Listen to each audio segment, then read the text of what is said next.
Morning. Today's the big day I've anxiously been awaiting for the last couple of months.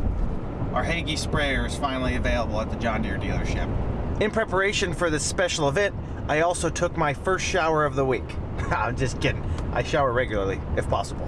I'm also out and about super early, even earlier than the last few days of planning, because time is money and I need to get out there and get after it. I'm not seeing it anywhere. Maybe it's inside. Oh, wait. There it is right there, in all of her glory. Hagie STS-12. I'm not gonna take this home quite yet. I'm gonna run home, get my tanker, do a few things on it, get a hot load from Helena north of Mattoon. Then I'm gonna come back, get this, get my tips on, and go spray. My accomplishment this morning was getting out before Casey's was even open. I guess they don't open until 5, so I had to stop at the gas station at Lakeland College for my caffeine fix. And boy, oh boy, do I need a little pick-me-up this morning. Get the truck fired up. My fuel gauge doesn't work, so we may need to visually verify that we even have any diesel in there. Oh yeah, at least a half a tank. Oh boy, almost just had a terrible start to the morning. I guess there was a lot of deer moving before the sun's up, because I just about smoked a deer. The sun's finally starting to wake up this morning. It must be a Gen Z, because us millennials are already hard at work. There's the Rural King headquarters, based out of Mattoon, Illinois. Filling up a 320-acre batch of Zlujo SC. Should take 10 to 15 minutes. Be about 4,500 gallons, plus or minus a little bit. Talk a little bit more about the product later. We're loaded and headed southbound. Oh yeah, that's a load. Finally, here comes the sun. Uh-oh. Need some air in that tire. We've got just shy of 5,000 gallons between both compartments here. Made it 15 miles home, maybe 10 miles. And I don't see any leaks, so that's a pretty good start. I'm going to do my best this year to never park the tanker on grass. I'm just parked on some weeds on some rocks, so it may look like I'm on grass. I'm not. Anyways, Katie's going to run me in to get the Hagie. Check in with you guys in a second. Here she is, our 2021 used but new to us Hagie STS-12. I have no idea how to even check the oil in this thing, let alone get it out of park. There's going to be a large learning curve here. Also, for the sake of simplicity, I switched cameras, so sorry if the quality changes at all. It's just easier with these GoPros because I can mount them, and I'm probably going to need both hands and both eyes for this. Kind of a tight fit. Battery on? Yep. I'm not gonna lie, I am extremely nervous right now. Ladies and gentlemen, I cannot emphasize how little I know about what I'm about to do. It very well may be a miracle if I get this thing home without any issues. Every adventure starts with a little bit of hesitation.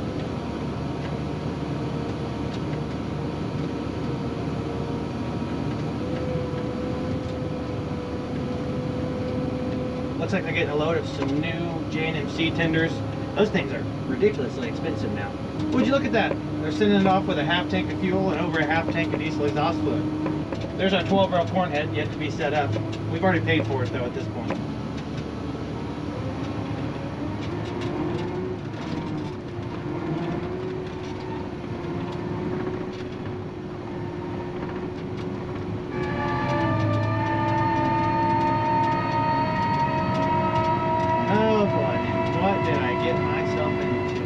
I don't think it's actually as wide as it feels like it is. I keep looking down at my tires and I'm well within the dimensions I'm thinking. It's just that you have so much of your view obstructed by boom that it makes you think you're taking up more space than you are. We're doing a solid 34 down the road right now. I believe that's the top speed.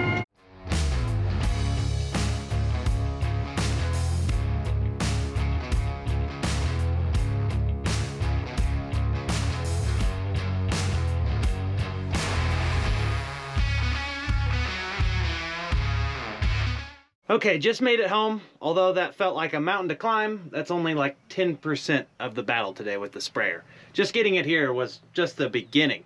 I've got to switch our monitor in here, put my tips on. Before I put the tips on, I gotta figure out how to unfold it. There's a lot of learning to do. I'm getting this 4640 ready for installation in the Hagie.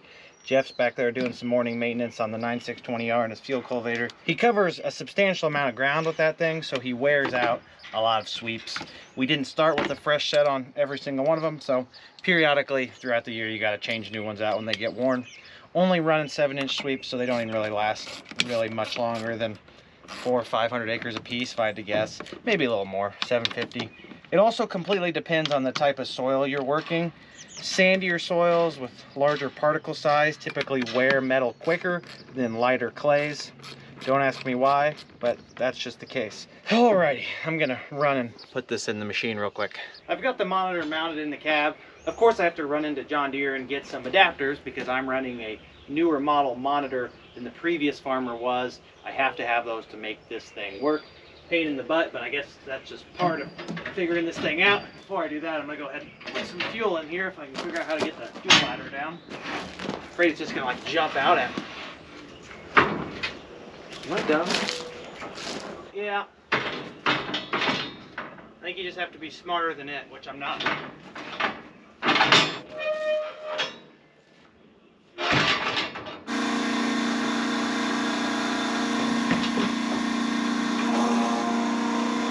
After the fuel tank's full, I'm gonna pop off this back boom section. It's not for applying herbicides, it's really made for spraying fungicide. When you're going over corn, you are going to kind of push it over a little bit, as opposed to knocking off all the product you just applied on the front side. When you push it over and it slides underneath, you could turn these back booms off and shut the front center section on, and basically have a nice coverage on the back without rubbing it all underneath the sprayer. There goes Jeff to work around. He's going north. I'm going to lift this back end up because that back boom will go down with it. It may make my life a little bit easier. Fortunately, it's not like a semi truck that you gotta heave up. There's a switch for it. I don't know how heavy this is. I've got my valve right here. All you gotta do, a little bit of water and or fungicide in there. Well, it actually may be heavier than it looks.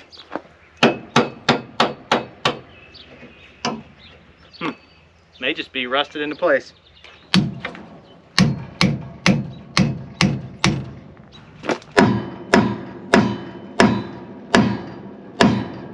You know what? It'd probably be easier just to unbolt the boom section and leave these things hanging here.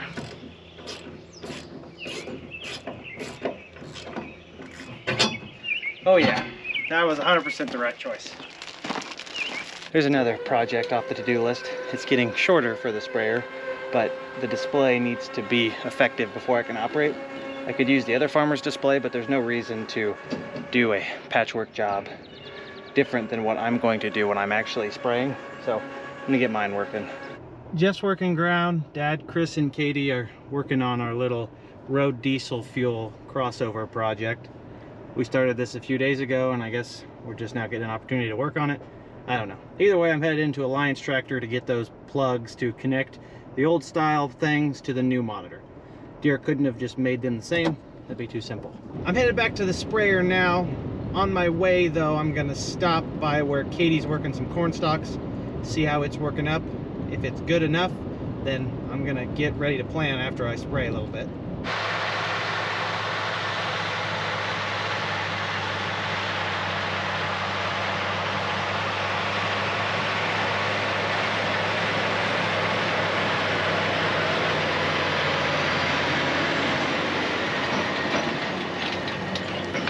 Katie and I looked it over. Definitely a little bit on the heavy side. Once she does some field cultivating, sun dries it out, and it's going to get warm today. Shouldn't be much of an issue.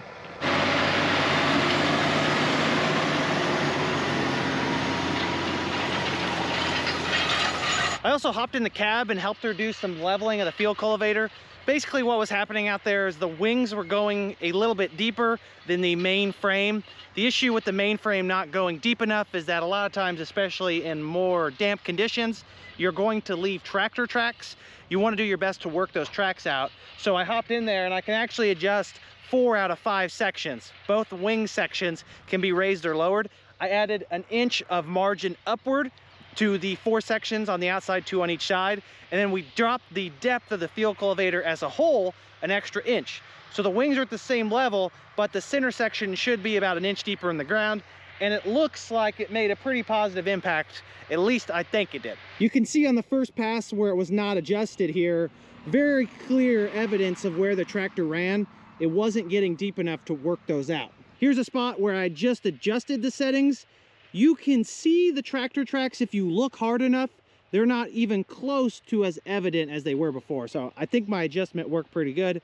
Like I just said, the field is a little on the wet side. It is a combination of light and dark soils. We're gonna go ahead and work it, let Mother Nature take her course, and after I get the sprayer figured out, I may come over here and plant this. Here's our little Ethernet jumper cable. The left end is the old connection.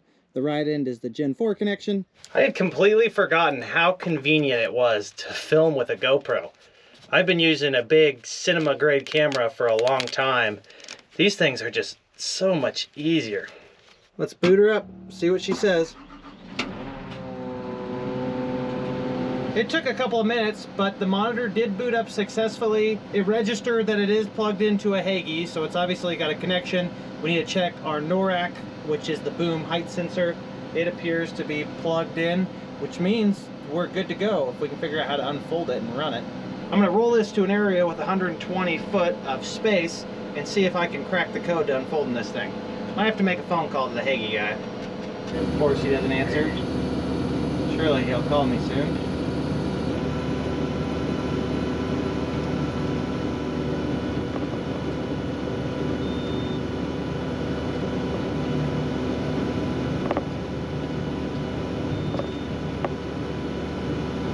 Okay, we've got movement. I think I kind of know what I'm doing now. I got 60 foot of the boom unfolded. I just don't know how to do the last part. I don't know if there's a button on here I'm not seeing or what the deal is. Maybe it's one of these? Whatever, I'm gonna wait for him to call me. While I do that, I'm gonna go put my nozzles on. Other than changing the size, we're gonna be using the same tips for any corn or soybean residual, as well as any systemic herbicides we apply once the crop's up. There's some very interesting nitpicky details to deciding on nozzles. I've got 2 sets here of T-Jet AIXR air inducted extended range nozzles, meaning they pull air in as they spray to help equalize the particle size. Essentially, across your speed and pressure ranges, it should maintain a pretty consistent particle size. You're gonna lose a little bit of coverage, which is why we're gonna switch if we use a contact product. I'll discuss that later. For now though, I'm kind of in a hurry. I'm gonna go ahead and pop these on. The white ones are size 8s, the gray ones are size 6s. The white one's designed more for pretty good speeds and 20 gallons per acre. The gray ones are good speeds and 15 gallons per acre. If you want to do the job correctly, you have to change your nozzle size depending on the pressure you're looking for, the ground speed you're running, and of course the carrier rate. The more you're putting out, the bigger nozzle you need to have to maintain a specific droplet size. I'm gonna go ahead and try and put all of these on. I just went ahead and did the size 8 air inducted extended range nozzles. That's what I'm gonna put all my residual down with. They just twist in there. They're actually 5-way nozzle bodies, so I could go ahead and put the rest on. I'm gonna back this up though, get some water in the tank, because the Hagee guy is gonna come and show me how to run it. I'm gonna back up a little bit because I don't want to instantly unfold that outer boom section the wrong way and hit the tanker. I pretty much understand how the inside wings work for folding. Those winglets though, I cannot figure out for the life of me. I think there's like a secondary button you push. Gonna try and get a couple 100 gallons in here and fill up the rinse tank. This right here will actually purge the booms if you activate it. I shouldn't need very much for an explanatory demonstration from the salesman. There goes Dad to his next field. Instead of just sitting here watching this, I'm gonna go pull the DB60 up here, get it fueled up and get some depth in it, because I do have some fields that are gonna plant today. Lenny and Allie came to check out the new ride. They even chose matching colors. Say bye to Mort. Every time he comes out here, the first thing he wants to do is play in the dirt. Lenny's running with me to move the DB60. I guess he didn't want to miss out. I don't blame him. It's a pretty cool rig.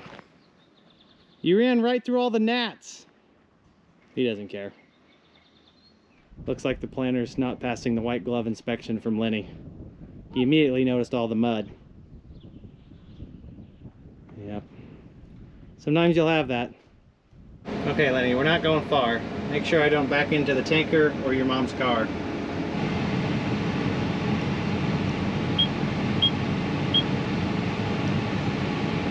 Lenny, you're supposed to stay out of the yard.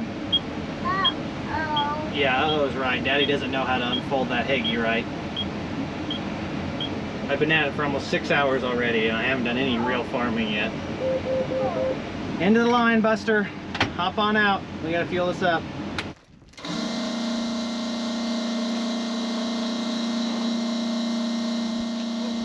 Here, hold this. Whoop! Pull him over, sorry.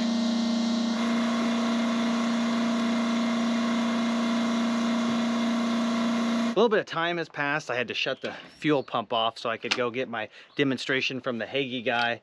Sprayed 300 or 400 gallons of water on this field behind here. Coming from someone who's never operated anything beyond just a regular tractor pulling tillage or planting or running a combine maybe, running a sprayer may be one of the most foreign feeling things I've ever done on the farm. I was hoping to take some of this chemical out and spray it right away, but I'm gonna fill that up with another 1,200 gallons of water and go back out here and just practice a little bit because, like I said, I got a lot of learning to do. The sprayer guy also said that unless I wanted to drive road speed through the field, probably ought to switch to the size 6 tips to run 15 gallons an acre. We bumped the target rate up to 20 gallons an acre just to make those run at a good pressure, along with putting more water in the tank. That's on my to-do list. Now though, I gotta go help Chris put some corn in, and then we're gonna get some beans and go plant. Our hiatus from the main camera is over for now. Dad wanted me to help Chris put a box of Channel 210 46 110 day corn in the back of the seed tender. Where is it? Oh, there it is. There's the old Channel 210. Let's get her in there, get her in the ground so we can see how she does. Come on.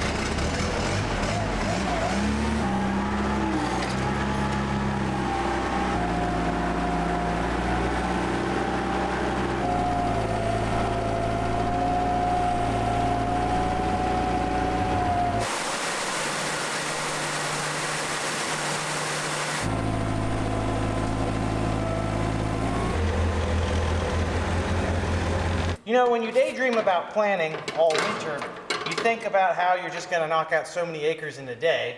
What you always fail to realize is that not all of your farms are going to be ready all at once. Sometimes even the same farm isn't ready all at once. We're finding fields here and there. A lot of them, I wouldn't argue against someone saying we're working them a tad bit wet. Probably too early to be doing that, but it's just too nice out to not be planting. I know some of you are curious what the soil temperature is. I would imagine that under undisturbed soil temperature is probably right around 50, maybe 55. Worked soil, I bet you it's pushing 65 in the top 4 to 5 inches, maybe top couple inches, that's a little much. Either way, the stuff we've worked and put in is going to be in good shape, and I'm not too concerned about a slight cool down this weekend, and a good half-inch rain would make me look like one heck of a planter operator. As they always say, rather be lucky than good. Garden hose has been running for probably 20 minutes or so. I've got right at 250 gallons in it. If I'd thought ahead a little bit further, I wouldn't have gotten chemical in the tanker. I would have filled it up with water overnight, and then I could have just practiced everything. I'm not as concerned about the filling process as I am with the spraying. Still would have been a nice thing to do.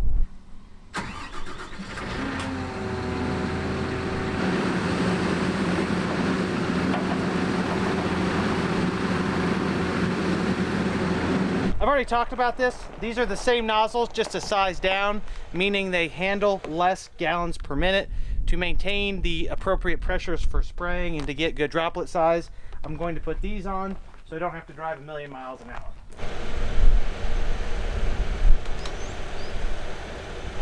Before I waste the day away on that sprayer, I'm going to go ahead and get the fields planted that have been worked. As long as the planter operates smoothly, it shouldn't take me too long. I somehow managed to miscalculate on the beans I needed yesterday, so I have about 10 extra units in here. I'm going to plant the rest of these Don Mario 3756Es out so I can get some good side-by-side comparisons in a field. And then once I'm out, I'm going to load up with Pioneer 37A18s, which are in that seed tender right there on the hill. After the last few days, I never thought I'd say that I'm relieved to just be in the planter right now. The sprayer has added a whole nother level of complexity to our operation, and I'm still learning quite a bit about that, so I'm not going to get too confident until we get a lot of experience in it. Katie will be bringing me the seed tender here really shortly. She shut her tractor down over here because she ran out of dry fields. We're unfolding in that field where I checked on her earlier. Supposedly, after she helps fill me up, there's another dry field to the east of here. She's going to move on there. They're definitely seeded all the units, the vacs are running. I just need to fill the meters really quick and then we'll be off to the races. The beeping is the filling. You probably can't see that going on back there, but I promise you there are some coming out the bottom. It's always so nice of people to take time out of their day to drive out into the country and just throw their trash out in the most convenient spot possible. It really makes me think even less of the people in this world. I mean, look at how much trash is dumped there. Probably just pull right over there in the middle of the night, just toss it all off. Goes right into the drainage ditch. And we are off with another field. I was checking the weather forecast while I was planting the ends. I saw that they pushed the rain back and also reduced the forecasted amount from a 1/2 inch to 4/10 of an inch. Not really a huge reduction. I guess that's 20% or so. Either way, it emphasized the point that I probably ought to check on the seed depth. If we're not guaranteed a rain, especially not a decent shower, we want to make sure that our seed trenches are closing and we are going to have moisture in the trench. This field is still a little bit on the wet side underneath, but the top has dried out tremendously since we worked it. It's actually coming up pretty good right now with the planter. Of course, the issue is always, did we lose our moisture? I mean, you can see we powdered this. There's moisture deeper in the trench, probably 2 inches or so. That one is about 1.5 inches. I think the moisture will still come up at night, though every day we go without a rain, there's less moisture in that top couple inches of the soil profile. We want to make sure that these beans are in the ground. Oh boy, that is one good looking plant ring. Hard to argue against that point. I didn't even make it one full pass around the outside before I ran out of beans. That's not really super surprising because a full pass is over 11 acres on this farm. Usually by the time you do 2 sets of inrows at 60 foot, you've got 1/4 of the farm done. Katie either must have brought the seed tender or gotten a ride in the seed tender because she's folding up, presumably heading to the next field. That answers that. She's hitting the road. I'm surprised she's headed that direction, actually. Let's get some of these Pioneer 3.7s in the tank. Hit the races. In terms of safety, probably could have picked a better spot to load the planter. This power line runs the entire field, and I prefer to keep the seed tender off of planted ground. Already planted this in row, so we'll just make sure we don't lift up too far. If not, you won't be hearing from me anymore.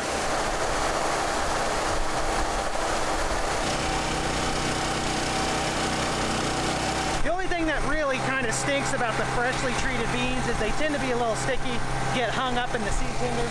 There's a few of them piling out the back now, and I run the auto talc dispenser. As long as the conveyor's on, it fills talc. I don't really want all that extra talc in here, so I usually shut the conveyor off, let it dribble out the back while I shake it, and then I turn it back on, empty it out, close everything up, and go back to plant. I started to run out over there by the train tracks, didn't have that much left to do over there. What makes the most technical sense is actually to come over here, which is much closer, start planting here, then finish up my end row, come back around one time. That way I don't have to drive all over the field just to restart. Before I forget, we do need to change our variety.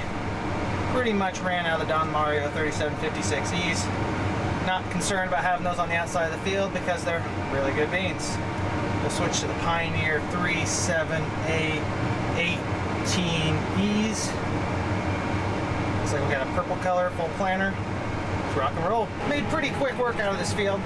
Final condition of the seed trench is actually a lot better than I thought it would be when Katie was working it earlier. Can't really complain about what we're working into right now. While I've been sitting here planning and pondering a good way to explain planting behind maybe subpar tillage, I thought of the perfect analogy. It's kind of like when you set a timer on your phone or a camera and then run around the other side and pose to take a picture, if you set the timer for too long and you go around and you hold your smile for too long, you're gonna get worn out and probably end up not smiling in the picture. On the other hand, if you set the timer too short and you come around too quickly, or not quick enough, I guess, you end up missing the photo altogether. You're not posed. Take that example, transfer it over to planting. If you follow too closely behind the planter, the soil will not have dried up enough, and your no-till coulters and true V openers aren't really going to do much to pound open any clods that are on the ground. If they're still wet, they're not really going to break apart. If you wait too long, your soil can dry out and you miss the opportunity.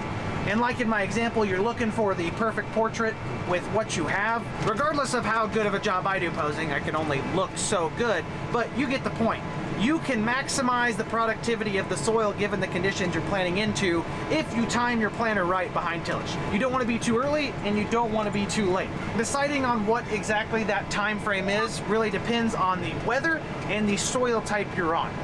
Warm weather is going to expedite the drying process, so you need to get in quick enough to plant it without it drying out, but slow enough that the ground gets to dry. Other than the terrace bottoms and a few other select places out here, this field's actually in really good shape.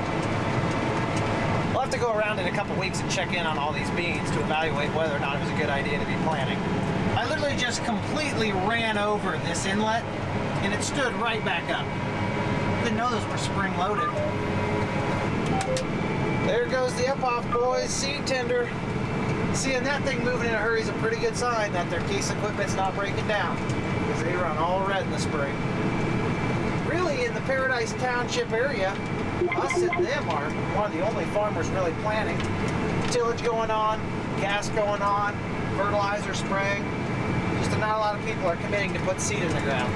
Alrighty, just finished the field, never ran out of seed, didn't even get a low tank warning. That's unfortunate because our next field is a 3-1 bean, which is a shorter season bean. You don't want to carry over long season beans to a short season bean field because they will not be ready to harvest at the same time as the majority of the field you plant. A 3-7 could be a week or 2 weeks behind a 3-1 in terms of harvest if they're planting the same day. So I'm gonna run the units out. If I put it down and don't detent my #1 lever that controls up and down, my seed fan will shut off. I can run the units dry and we can evaluate how much seed is in the tank and go from there. Somewhere along the way I've acquired some kind of switchgrass or some other ornamental plant in my right marker. Oh, train people, it's your lucky day. Ironically, right next to our railroad farm. Wonder why we call it that. Got a CN locomotive and a BC rail. Never heard of that one. Looks like hauling some type of liquid, oil, maybe, ethanol, who knows. I can't sit here and watch, so I'm gonna go to the next farm. I might as well hop out before I take off and check and see how much seed's in the tank. Train is still going. Oh, they've even got a pusher on the back, look at that. 3 locomotives on that one. It's been going for a couple minutes and it's at least doing 40 miles an hour, if not 45. In the left side, I've got 4 or 5 units of beans there. We can see the support for the tank agitator, so there's not that many. There's even less here in this side. That might be 2 bags, if not 3.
is, planting at 10 mile an hour and covering way more ground than me.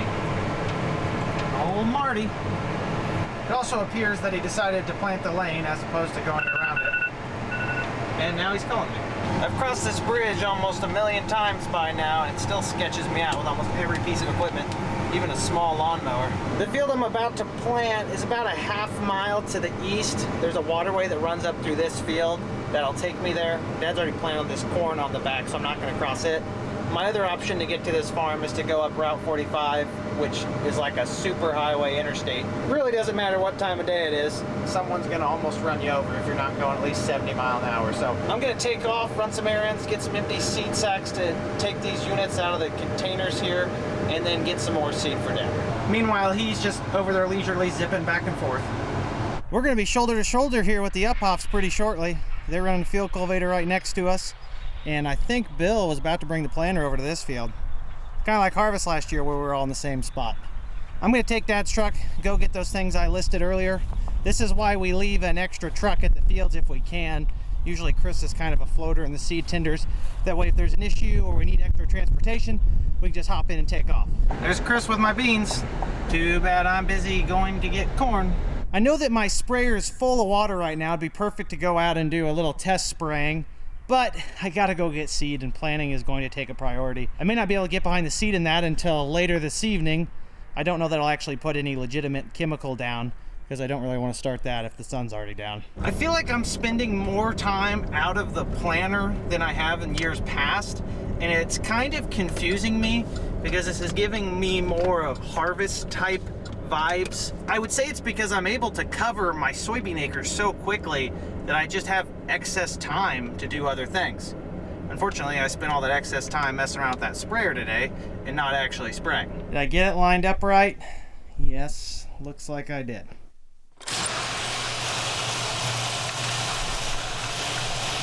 Unless I missed something, Dad is probably just now finishing up the Channel 210-46 110-day corn.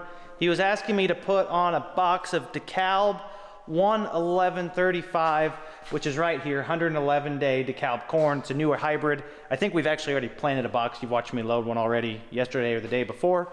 Most of what we have left is DeKalb. We have a box of Pioneer 1359 to do. We got some 6289 DeKalb, 6357. Looks like that, and then some Becks, and then we'll be pretty close to done with corn. Dad's just been scooting through it. It's easier for him to do that because soybean stubble dries a lot quicker, especially if you can get on it and till it before all those winter annuals take over. Yeah, I feel that way too sometimes. This one's kind of tight in there. That's some pretty good operating for a terrible forklift driver.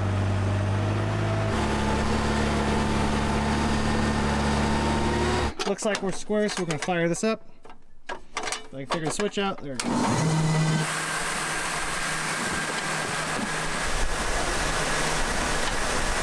I hope this corn hybrid likes wet feet, because this is going on our farm where we did all the tile lateral work and replacement, as well as have the two 24-inch surface drains. If we get a big rain out there, this corn better learn how to swim. I don't know what kind of organizational system we have going on right now to separate empty boxes from full boxes, other than just jiggling them and seeing how much they weigh. I'm just gonna leave this on the forklift because that is much more particular in where he places things than I am. As far as I'm concerned, we could just leave them outside. It's not like there's anything valuable in them once they're empty. It's amazing how much work that 9620R gets done ahead of the corn planter. We're about to get an unusually early planting date on this farm where we redid all that tile, have the two 24-inch tile mains where this 11135 is going, and it is working up too good right now. And I hate to say that because it looks phenomenal out there. It's gonna be a little chunky where all the new tile lines are because that just never really finishes well until the year after. But that right there, that's an onion bed. Okay, me and all my buddies in the passenger seat are gonna go dump those 3-7 beans out of my planter before we load.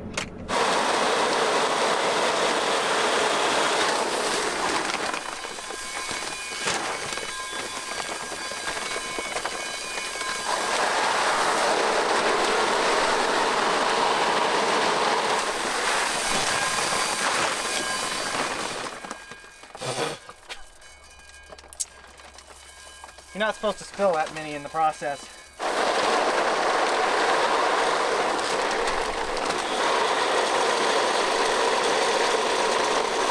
is kind of like the price you pay for miscalculating your units or not planting enough, because you got to empty them out if you have some crossover issues. You can always go shorter season to longer season. So if this roll was reversed and I had the opposite switch going on, a 3-1 to a 3-7, wouldn't even worry about this. I'd just start planting. But I'm going 3-7 to 3-1. Don't want to hold up harvest at all. There's enough units in here to leave quite a large amount of acres. I mean, 4, 5, 6 maybe, that you'd have to wait to harvest until everything else is ready. I wasn't really that off. About 4 units between these 2 full bags, 2 half bags, and then a unit on the ground. So although all the ones I spilled probably skew my estimate a little bit, there wasn't as many in those tanks as I thought. We used 6 bags, 2 of them are pretty full, the rest are half to a third, so I don't know, we weren't that far off.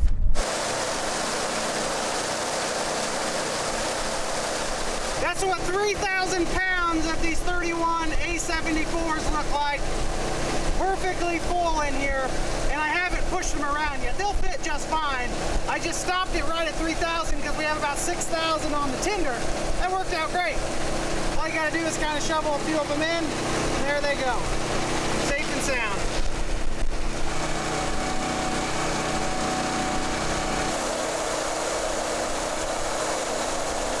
I'm about to hop in the planter and hit that field right there to the east of this one my dad just planted. You can see Dad just putting the inrows on a smaller field on the other side of the highway.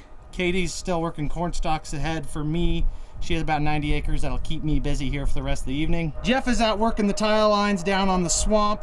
Bill Uphoff's planting corn right here. And then another Uphoff member is out doing some field cultivating. It sure is good to see everyone out and about planting early April.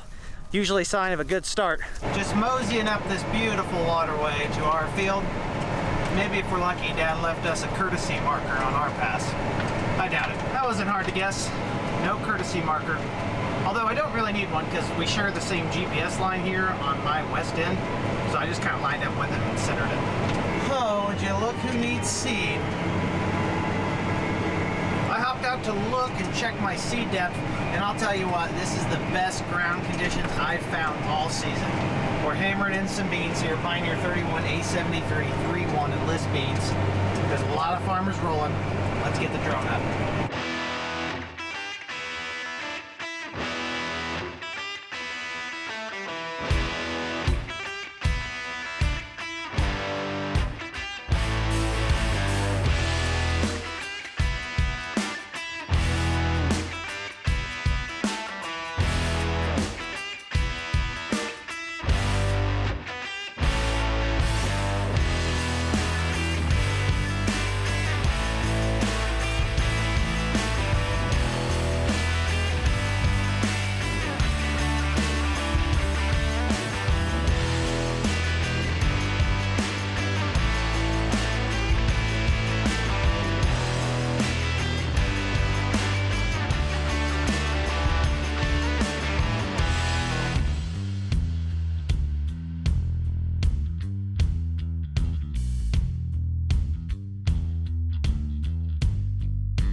one heck of a dust following me tonight. Jeez, it's like a fog out here. Took me a little over an hour to finish up that 60 right on the south side here. I've got 30 acres on the north side of the big ditch in 2 little pieces. Just walking around, make sure everything's still in one piece. I was absolutely cruising through the long rows on that field. Everything looks okay. Still kind of concerned about these DB planters. I'm just afraid it's gonna fall apart. I'm not questioning the engineering or the craftsmanship, but I just have nightmares about one of these axle wheel things just snapping. Oh, better get it. In this area south of Lakeland College, we farm quite a bit next to the Uphoff brothers. Bill's planting corn right there. I called them and asked them if I could cut across their field unfolded. This DB is kind of heavy, and I don't want to cross someone else's farm if they're going to get upset about it. Bill and Stan are super nice. He said I could go for it. Still felt a little bad about it, but there was really no better way for me to get here. There goes the sun. I'll probably go to sleep and wake up before I see that thing again. Just finished up this field, gonna fold up and take it into a bin site nearby.